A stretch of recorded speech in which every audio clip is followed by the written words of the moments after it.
पिचकारी ये सब पे रंग डाल रहे थे।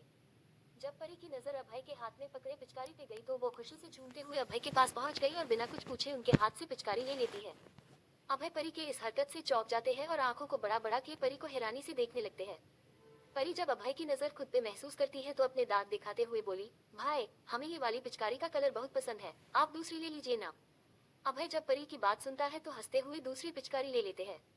परी वो पिचकारी लेके प्रिया की बालकनी के नीचे पहुंच जाती है और पिचकारी प्रिया की तरफ पॉइंट करते हुए बोली, 2 मिनट में अगर तुम नीचे नहीं आई तो फिर ये पिचकारी देख रही हो ना, इससे इतने रंग डालेंगे तुम पे कि उसको चुराते चुराते दूसरी होली आ जाएगी। परी की बात सुन के प्रिया डर जाती है क्योंकि अब तक प्रिया परी को पहचान गई थी कि परी जो बोलती है वो करती भी है, इसलिए वो नीचे आने के लिए मान जाती है। हुकुम सा दूर से परी को प्रिया के बालकनी के नीचे से खड़े होकर उससे बात करते देख लिए थे, पर दूर होने की वजह से सुन नहीं पाए कि क्या बात हो रहा है। हुकुम सा अपने बालों में हाथ फेरते हुए टेंशन में बोले, ओ गॉड, परी प्रिया से क्या बात कर रही थी। आज परी अपने होश में भी नहीं है, कहीं सबके सामने ही आज प्रिया की क्लास ना लगा दे। यह प्रिया परी की बात सुनने के बाद भागते हुए परी के पास आ गई। उसके आते ही परी उसको देख के मुस्कुराने लगी। ये देख के प्रिया और घबरा गई। परी मुस्कुराते हुए अपने हाथ में गुलाल ले लेती है और प्रिया की तरफ बढ़ जाती है। प्रिया डरे सहमे आंखों से परी को देखने लगती है। परी प्रिया के पास जाती है और अपने हाथों को ऊपर उठाती है। परी को हाथ उठाते देख प्रिया डर जाती है और अपने आंखों को भींच के बंद कर लेती है। परी जब प्रिया को आंखें भींचे देखी तो समझ गई कि प्रिया डर रही है। ये देख के परी मुस्कुराते हुए प्यार से उसके गालों पे रंग लगा देती है और बहुत अपनेपन से प्यार भरे आवाज में बोलती है, हैप्पी होली प्रिया। परी की प्यार भरी आवाज खुद के लिए सुन के प्रिया चौंकते हुए अपनी आंखों को खोल के परी को देखने लगती है। परी अब भी मुस्कुराते हुए प्रिया को ही देख रही थी। परी प्यार भरे आवाज में बोली, हमें रंग नहीं लगाओगी। ये सुन के प्रिया मुस्कुराते हुए सर हिला देती है और जल्दी से हाथों में रंग लेके परी के गाल पे लगाते हुए मुस्कुरा के बोली, हैप्पी होली परी। परी के चेहरे की मुस्कान और बड़ी हो गई। परी आगे बढ़ के प्रिया का हाथ पकड़ लेती है और सबके पास ले जाते हुए बोलती है, होली का मजा ऐसे दूर से देखने से नहीं आता, चलो हम सबके साथ होली खेलो। प्रिया परी की बात सुन के मन ही मन बोली, परी आज इतनी बदली क्यों लग रही है और इसकी आवाज भी थोड़ी लखा रही है, क्या हुआ है इसको। वो सोच ही रही थी तभी परी उसको सबके पास ले जाते हुए सबसे बोली, आप लोग इनको भूल गए, ये तो गलत बात है ना। सब होली खेलना छोड़ के परी की तरफ देखे। परी के साथ प्रिया को देख के सबको याद आया कि अपने मजे में वो लोग प्रिया को भूल गए। सुमन और गंगा जल्दी से रंग लाके प्रिया को लगाते हुए बोली, सॉरी दी, हम लोग सब तैयारियों में भूल गए। प्रिया इस बात पे मुस्कुराते हुए बोली, कोई बात नहीं, हम जानते हैं महल में पहली बार होली मनाई जा रही है, इसलिए हम समझ सकते हैं। फिर एक एक करके सब रंग लगा देते हैं प्रिया के गालों पे, बस मासा को छोड़ के। वो तो प्रिया को एक नजर देख भी नहीं रही थी। परी उनके पास जाके बोली, मासा आप नहीं लगाएंगी। मासा परी का गाल छूते हुए धीरे से बोली, बेटा उसको खुशी खुशी रंग कैसे लगा सकते हैं जो हमारे ही घर में रह के हमारे बच्चों को अलग करने की कोशिश कर रही है। सब इस सच से अनजान है, इसलिए सब उसको रंग लगा दिए, पर हमसे नहीं होगा बेटा। ये सुन के परी उनका हाथ अपने हाथों में लेते हुए बोली, मासा कोई भी त्योहार बड़ों के बिना मनाई जाए तो वो अधूरा ही रह जाता है। उसके अपने बड़े के नाम पे बस चाचा चाची ही है, वो भी अभी यहाँ नहीं है, इसलिए बस आज के लिए सब भूल के उसके सर पे प्यार से हाथ रख दीजिए हमारे लिए प्लीज।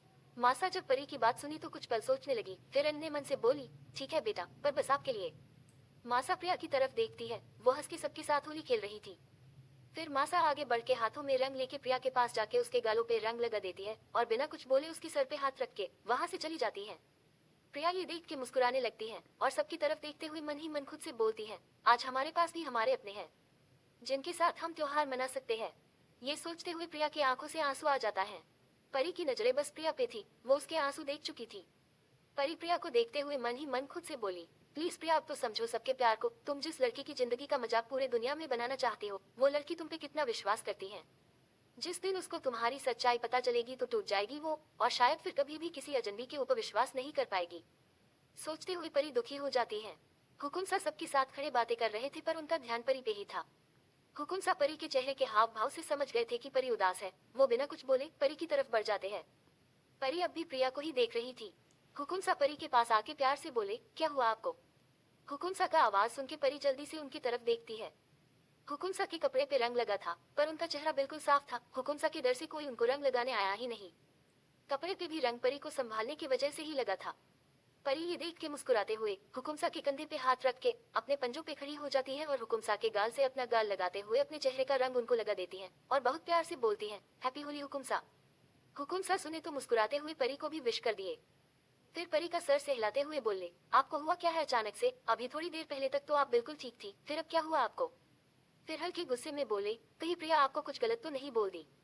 परी जब हुकुमसा की बात सुनी तो उनको देखते हुए उनके गले में बाहों को डालते हुए बिना किसी भाव के बोली, हुकुम साहब यहाँ नहीं रुकना, हमें हमारे रूम में ले चलिए ना। हुकुमसा जब परी की बात सुने तो समझ गए परी परेशान है किसी बात को लेके। वो आगे बिना कुछ पूछे परी को अपने गोद में लेके चले जाते हैं। रूम में लाके सीधा परी को बाथरूम में ले जाते हैं और बाथरूम में छोड़ के जाने लगते हैं। परी हुकुमसा को जाते देखी तो जल्दी से उनका हाथ पकड़ के बोली, हुकुमसा लेट्स टेक बाथ टुगेदर। हुकुमसा परी की बात सुन के परी के चेहरे को बहुत गौर से देखने लगते हैं। कुछ वक्त पहले जो परी सबको अपने साथ होली खेलने पे मजबूर कर दी थी, वो चंचल परी तो जैसे गायब ही हो गई है। इस वक्त जो परी हुकुमसा के सामने थी, उसके चेहरे पे कोई भाव देख ही नहीं रहा था और यही बात हुकुमसा को परेशान कर रहा था। हुकुमसा कुछ पल परी को देखे, फिर परी को देखते हुए ही बाथरूम का दरवाजा अंदर से बंद कर दिए। बाहर होली खेलते हुए काफी समय हो गया था। मासा के कहने पे अब सब धीरे धीरे महल में जाने लगे थे, पर फेवरेट तो जैसे जाना ही नहीं चाहती थी। वो अब खुद के ऊपर ही रंग डालने लगी थी और खिलखिला के हंस दे रही थी। राम दूर खड़े फेवरेट की हरकतों को देखते हुए मुंह बना रहे थे। थोड़ी देर में सब वहां से चले गए थे। राम देखे कि अब बस फेवरेट ही रह गई है और जैसे वो होली खेल रही थी, उसको देख के तो लग रहा था कि वो जाना भी नहीं चाहती है। राम जब ये देखे तो फेवरेट की तरफ बढ़ गए।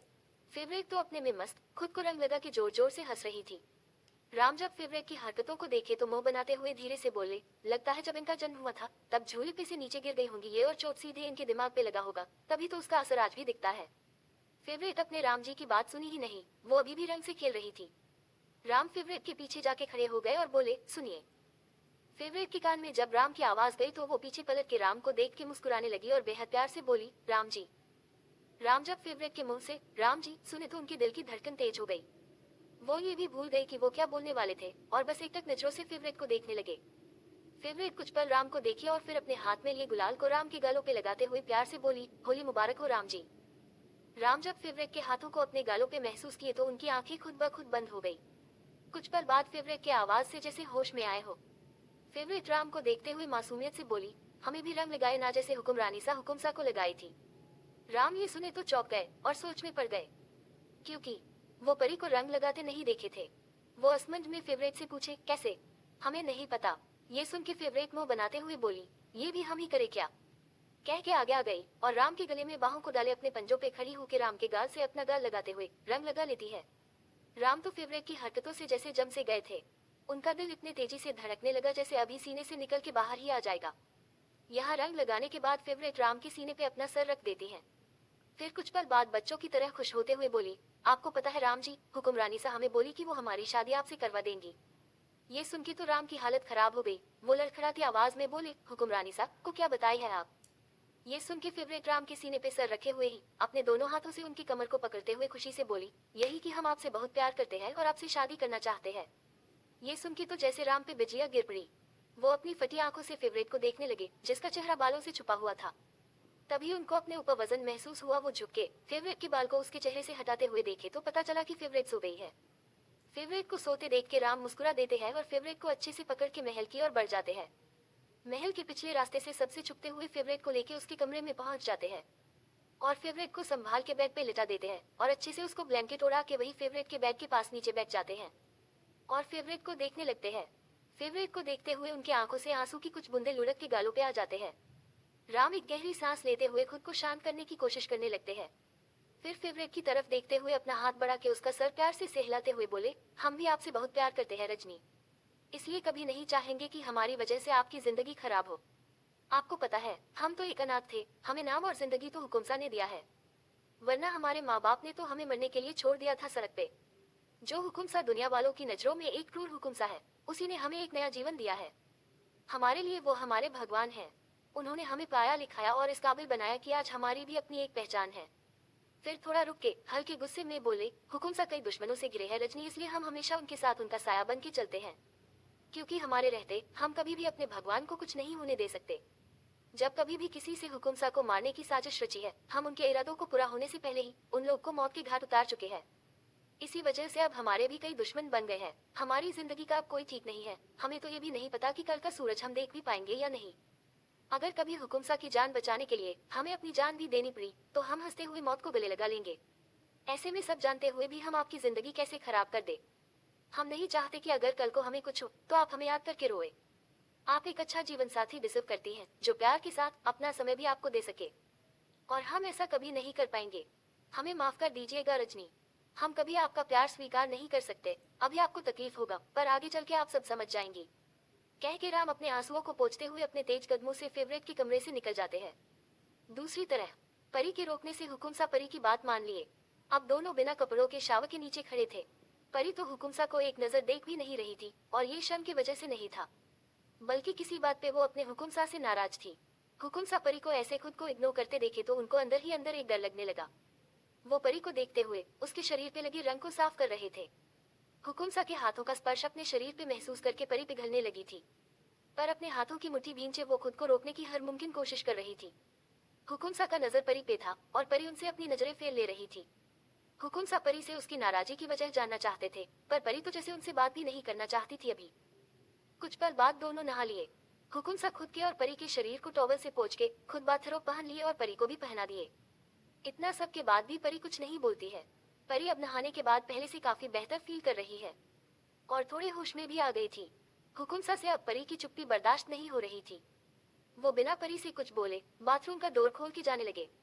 हुकुमसा अभी दरवाजा खोले ही थी कि परी, जो कि अपने जगह से हिली तक नहीं थी, वो बच्चों की तरह मुंह बनाते हुए बोली, हम पीछे ही छूट गए हैं। ये सुन के हुकुमसा को हंसी आने लगा। वो अपने हंसी को कंट्रोल करते हुए बिना पीछे मुड़े ही बोले, हाँ तो आ जाइए आगे। परी जब ये सुनी तो अपने दोनों हाथों को ऊपर उठाते हुए जिद करके बोली, अपने पैरों से नहीं जाना, हमें आपकी गोद में जाना है। हुकुमसा जब ये सुने तो उनके दिल को जैसे सुकून मिल गया हो। वो मुस्कुराते हुए पीछे पलट के परी को देखे। परी अब भी अपने हाथों को ऊपर उठाए उनको ही देख रही थी। ये देख के हुकुमसा मुस्कुराते हुए परी के पास चले गए। उनके पास जाते ही परी लपक के उनके गले में अपने बाहों को डाल देती है और शिकायती अंदाज में बोली, आप हमें छोड़ के कैसे जा सकते हैं। हुकुमसा परी की शिकायत सुने तो उसको अपने गोद में उठा के रूम में ले जाते हुए प्यार से बोले, आपको छोड़ के नहीं जा रहे थे, पर हमें लगा आप हमसे नाराज हैं, तो शायद आप चाहती होंगी कि हम आपको कुछ वक्त अकेले छोड़ दे। कहते हुए परी को बेड पे लेटा दिए। परी जब हुकुमसा की बात सुनी तो उनको अपने ऊपर खींचते हुए मदहोशी से भरे आवाज में बोली, अगर हम कभी आपसे नाराज भी हैं, तो भी हम आपको अपने पास ही देखना चाहते हैं। हुकुमसा जब परी की मदहोशी से भरी आवाज सुने तो वो मुस्कुराते हुए परी के पास ही लेट गए। हुकुमसा के लेटते ही परी मुस्कुराते हुए हुकुमसा के सीने पे अपना सर रख लेती है। हुकुमसा परी को अपने सीने पे सर रखे देखे तो प्यार से उसका सर सहलाने लगे। परी उनकी इस हरकत से मुस्कुरा दी और बेहद प्यार भरे अंदाज से पूछी, हुकुमसा आप प्रिया के बारे में क्या सोचते हैं। प्रिया का नाम सुनते ही हुकुमसा चौंक गए और असमझ में बोले, मतलब हम कुछ समझे नहीं। ये सुन के परी उनके सीने से अपना सर हटा देती है और उनके ऊपर आके उनके बाथरॉब का रॉब खोल के सामने से हटा देती है और हुकुमसा के ऊपर झुकते हुए उनके चेहरे पे अपनी उंगली को फेरते हुए बेहद प्यार से बोलती है, हुकुमसा आपने जिस कदर उन गुंडों को सजा दिया था उससे हमें पता चल गया था कि आप अपने दुश्मनों को कभी माफ नहीं करते। फिर ये प्रिया अब तक आपके गुस्से से कैसे बच गई का कह के परी हुकुमसा के गालों पे चुमना शुरू कर देती है। हुकुमसा जब परी को अपना बाथरोब खोलते देखे थे तो उनकी हालत खराब हो गई। ऊपर से परी की प्यार भरी आवाज। हुकुमसा अब खुद को कंट्रोल नहीं कर पा रहे थे। वो परी की कमर पे अपने हाथों को रख लेते हैं। हुकुमसा बेहद प्यार से परी की कमर को सहलाते हुए बोले, आपने सही कहा, अगर हम चाहते तो अब तक वो वीडियो हमारे पास होता और प्रिया इस महल के बाहर। हुकुमसा की बात सुनते हुए परी बेहद शिद्दत से उन्हें चूम रही थी, कभी गालों पे, कभी सीने पे, कभी गले पे। इस वजह से हुकुम को अब मदहोशी चढ़ने लगी थी। वो परी को रोकते हुए बहुत बेचैनी से बोले, जान आप ये क्या कर रही हैं, रुक जाइए प्लीज। परी हुकुमसा की बात सुनी तो मुस्कुराते हुए उनको देखने लगी। फिर उनके होंठों को अपने होंठों से हल्का सा छूते हुए बेहद दिलकश आवाज में बोली, अपनी बात पूरी कीजिए हुकुमसा। कहते हुए वापस से हुकुमसा को चूमने लगी और अपना एक हाथ हुकुमसा के सीने पे चलाते हुए नीचे की ओर ले जाने लगी। हुकुमसा जब ये महसूस किए तो तड़पते हुए लपक के परी के हाथ को पकड़ लिए और हड़बड़ी में बोले, जान प्लीज अब रुक जाइए, आप अभी होश में नहीं है। परी जब हुकुमसा की बात सुनी तो अपना चेहरा हुकुमसा के चेहरे के पास लाते हुए हल्के गुस्से में बोली, हम होश में ही है, आप अपनी बात पूरी कीजिए हुकुमसा। हुकुमसा जब परी को गुस्से में देखे तो समझ गए परी आज नहीं रुकने वाली। वो उसका हाथ छोड़ दिए। उनके हाथ छोड़ते ही परी फिर से जुनूनी बन गई और उनके गले पे चूमने लगी और अपना हाथ हुकुमसा के कमर के नीचे ले जाके सहलाने लगी। हुकुमसा परी के इस हरकत से तड़प उठे। वो अपने आंखों को भींच के बंद कर लिए जैसे खुद को रोकने की कोशिश कर रहे हैं। फिर परी की कमर पे अपनी पकड़ को और कसते हुए सांस भरी आवाज में अटकते हुए बोलना शुरू किए, हमें लगता है कि प्रिया गलत नहीं है, वो बस अभी गलत रास्ते पे है। बस ये सुनना ही था कि परी एक झटके में हुकुमसा के गले पे चुमते हुए अपने दांतों को गड़ा देती है। हुकुमसा परी के काटने से मचल उठे और उनके मुंह से मदहोशी में निकला, परी। पर परी तो जैसे रुकने का नाम ही नहीं ले रही थी। ना उसके हाथ रुक रहे थे, ना वो चूमना बंद कर रही थी और अब तो जैसे गुस्से में जगह जगह चुमते हुए काटने लगी थी। हुकुमसा को परी के इस तरह की बेहवियर से पता चल गया कि उसको उनका जवाब बिल्कुल भी अच्छा नहीं लगा। हुकुमसा हमेशा से ही परी के वाइल्ड होने से बहक जाते हैं, पर आज तो परी जैसे उनको तड़पा के सजा देने के मूड में थी। हुकुमसा परी के हाथ के मूवमेंट की वजह से तड़प रहे थे। वो अब गहरी गहरी सांसें लेने लगे थे, जैसे खुद को परी की सजा के लिए रेडी कर रहे हो। फिर मचलते हुए अटक अटक के आगे बोले, हमें लगता है कि शायद वो सुधर सकती है। हम इसलिए अभी बस देख रहे हैं उसको। जिस दिन वो अपनी हदें पार कर देगी, हम उसके साथ भी वैसे ही पेश आएंगे जैसे एक गुनहगार के साथ पेश आते हैं। ये सुनते ही परी के हाथ रुक गए। परी चूमना बंद कर दी और गहरी सांस लेते हुए हुकुमसा को अपनी गहरी नजरों से देखने लगी। हुकुमसा भी बेचैनी से परी को ही देख रहे थे और सोच रहे थे कि अब परी क्या करने वाली है। परी उनको देखते हुए बेहद जुनून भरी आवाज में बोली, आई नीड यू हुकुमसा। कहते ही हुकुमसा के होंठों को चूमने लगी। हुकुमसा परी के किस्से समझ गए। परी गुस्से में है। परी पूरे अग्रेशन के साथ हुकुमसा के होंठों को चूम रही थी, पर हुकुमसा परी को रोकने की कोशिश नहीं किए, बल्कि वो प्यार से परी का साथ देने लगे और अपने हाथों से परी का शरीर सहलाने लगे। वो अपने प्यार से परी के गुस्से को शांत करने की कोशिश कर रहे थे। तभी हुकुमसा को तेज दर्द महसूस हुआ। वो दर्द से अपने आंखों को भींच लिए। दरअसल परी चुमते हुए उनके होंठ काट ली थी। होंठ काटने के बाद वो चूमना छोड़ के उनके चेहरे के भाव को देखने लगी। तब उसका नजर हुकुमसा के होंठ पे गया। परी के काटने की वजह से अब वहां से हल्का खून आने लगा था। खून देख के परी एक टेढ़ी मुस्कान के साथ उनके होंठों को देखने लगती है। हुकुमसा जब परी को रुका हुआ महसूस किए तो अपनी आंखों को खोल के परी को देखने लगे। परी उनकी आंख खोलते ही उनकी आंखों में गहराई से देखने लगती है।